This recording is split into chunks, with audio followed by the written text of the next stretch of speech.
Iran যুক্তরাষ্ট্রের উত্তেজনার কারণে হরমুজ প্রণালীতে জাহাজ চলাচলে নানা বিধিনিষেধ আরোপ করা হয়েছে। এতে বিশ্বব্যাপী জ্বালানি তেলের সংকট তৈরি হয়েছে।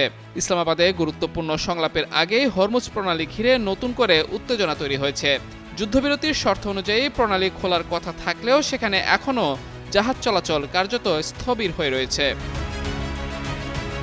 আন্তর্জাতিক সংবাদ মাধ্যমের তথ্য অনুযায়ী যুদ্ধবিরতি শুরুর পর মাত্র হাতে গোনা কয়েকটি জাহাজ এই জলপথ দিয়ে চলাচল করেছে।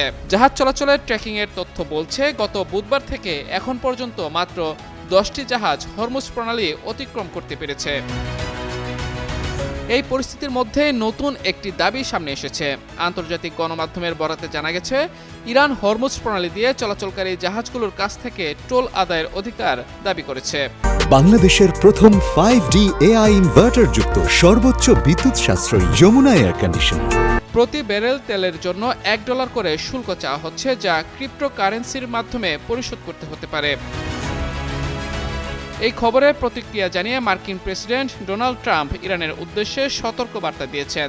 তিনি বলেছেন, ট্যাঙ্কারগুলোর কাছ থেকে কোনো ধরনের ফি আদায় করা উচিত নয় এবং যদি তা করা হয়ে থাকে তবে অবিলম্বে তা বন্ধ করতে হবে। অন্যদিকে ইরানের সর্বোচ্চ নেতা মোস্তফা খামেনি জানিয়েছেন, তার দেশই এই গুরুত্বপূর্ণ জলপথের নিয়ন্ত্রণ বজায় রাখবে। আলোচনার সময় হরমুজ প্রণালীর ব্যবস্থাপনাকে একটি নতুন পর্যায়ে নেয়ার কথাও উল্লেখ করেছেন তিনি।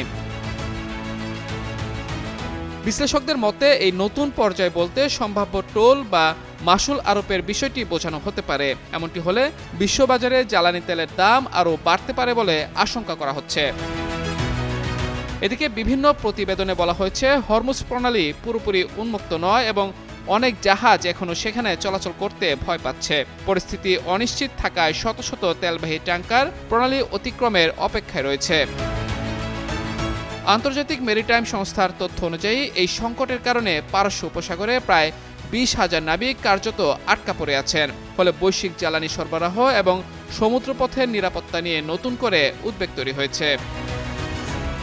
মাহমুদুর রহমান, যুগান্তর নিউজ।